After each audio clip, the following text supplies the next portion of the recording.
Yeah. Bye, baby. Then you fly, baby. Looking at the whip frame, that's a nice 80s. Used to throw it to me like Tom Brady. Hey guys, this is Sophie Shohet. Welcome back to another video. And today I'm going to be talking to you about my top 5 favorite shoes that I have bought for investment. Moving too fast, can't pace it.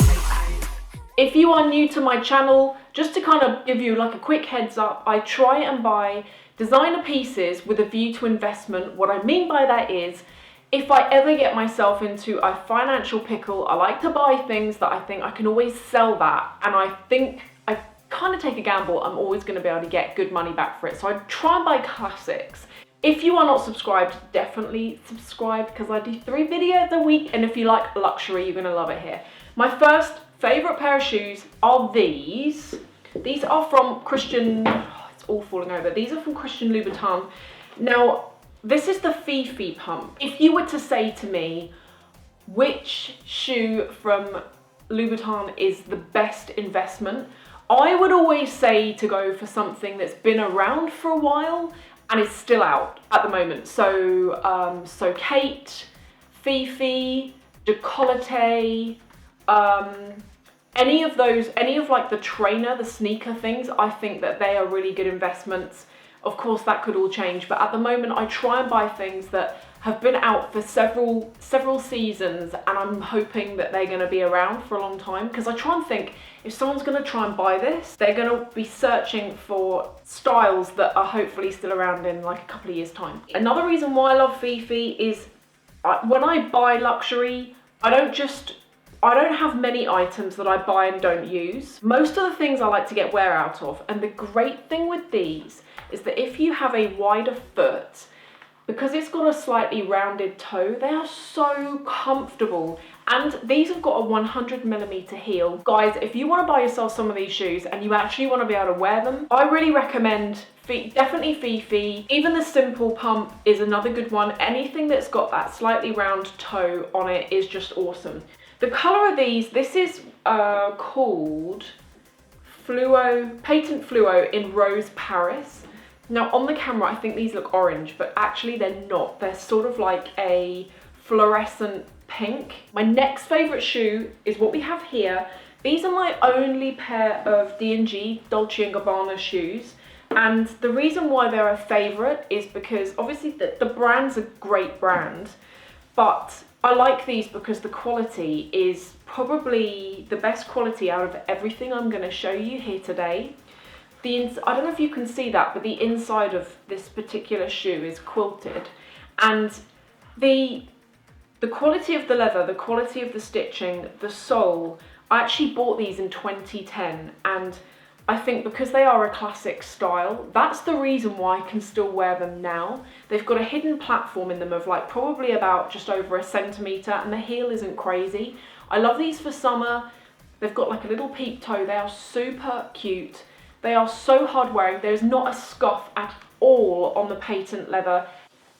There's no price on them, but I don't remember them costing a huge amount, and I know that for sure because I actually bought these from a shoe shop near me that I love, and it's like a little boutique place, and if I don't want to go into London, they've got brands like Dolce Gabbana, Stuart Weitzman, and I know I can go in there and browse without having to go into London, so I highly recommend those. The next shoe I'm going to show you is from Valentino, and it's the Valentino Rockstuds. I purchased these shoes last summer. If you saw the video I did a couple of weeks ago where I said these weren't worth the money, I just want to clarify on that. Me saying they're not worth the money is not me saying I don't love them. I absolutely love this shoe, and I do think it's an investment. The only thing with me is I don't think they're worth over £600. I think they're like 620, 650 pounds now. And having owned a pair, I don't think they're worth it because the leather is so fragile. On the back here, I wore these to lunch like once, and the leather on them is really soft and has worn off, so you can kind of see like, well, you can't see because you're too far away, but on this particular shoe you've got this sort of nude colour, and that's worn off, and you can see the lighter leather underneath coming through. I also feel when I wear these, all of this feels really fragile and really delicate, and it doesn't feel like a robust shoe, but that's not to say I don't love it. and I'm including it in this collection because I do think, having done like a little bit of research, in the secondhand market, these do hold their value. They don't get anywhere near, if you've worn them, of course, they're not getting anywhere near the £600 mark, but they actually do a little bit better than the Christian Louboutin shoes secondhand. So I really rate this. It's also really comfortable.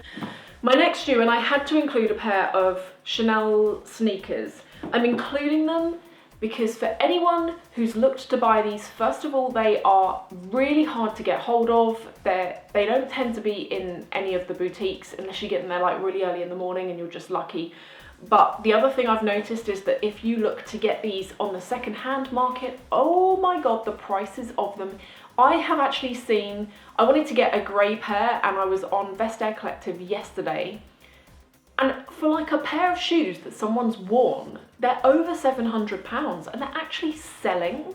So I've seen new pairs that haven't been worn for like £1,000, and I definitely rate these from an investment point of view, but also these are so comfortable. Honestly, this is like the most comfortable trainer I've worn. And what else I like about it is if you like wearing trainers, maybe when you're casual or on the weekends, the great thing is with this is it's like a fashion trainer, so you can go shopping in it and you don't feel too casual as you might do wearing a Nike or an Adidas or something. So guys, I should do prices, shouldn't I? These I bought in December 2015 and these were £585, I do believe, and they've gone up since then. Valentino's, I think these are about £620 or £650 at the moment, but I got these on Farfetch last year. They had like a 10% off promotion going on, and I ended up getting them for just under £500, and that is the reason why I bought them, because I was like, that is a fair price for this shoe. When you consider you can get a Christian Louboutin for like £425, and I think it's a better made shoe, in my opinion, to be asking £600 I think is crazy, but I got these on Farfetch for a bit of a discount. You can pick them up for discounts. Another thing to mention, guys, with the Valentinos, with the Charlotte Olympias, there's something going on at the moment actually at Harrods. If you've got a rewards card, that's just like the points card, and they're free to sign up for, they're doing 10% off this whole weekend, and you can buy like Isabel Marant, like all of this sort of thing, you can get 10% off. So I'll try and link to stuff below, but that is definitely worth looking at as well if you want to make a bit of a saving. The next shoe while I'm talking about it is this. These are so cute. These are Charlotte Olympia. This is my first pair of Charlotte Olympia shoes, and I bought these at Christmas. These are the Kitty Flats. They are like walking on freaking clouds, guys. You know, sometimes, or pretty much like most times, when you get a new shoe, it can be the softest leather, but you have to wear it a couple of times because it normally like rubs bits of your foot. I have not had it with these. They are so soft, so... They're an actual really good flat shoe for a wide foot, and anyone watching who knows what I'm talking about, I've got a wide foot and my foot kills flat shoes because it kind of like distorts that width bit there. But in these, they're actually a decent width. So they are my top 5 favourite shoes, and as I mentioned, I do buy because I like to think with things like this, I feel like I'm kind of safe in my choices, and if I ever did want to sell them, I think that I could get good money back for them. I think the Chanels are the only ones I can think of where I reckon even if I wore them, I could sell them possibly for more than what I've paid. I think with all of the others, I would be making a loss, but it's not like, it wouldn't be a massive loss from the research that I've done. So I hope that you've enjoyed this video. Please give it the thumbs up and subscribe if you haven't, because I do 3 videos a week of a luxury nature. So if you like this, come back for some more. And why don't you come and join me in the next video? I'm going to link to it there. Click on that thing and I will see you in 5.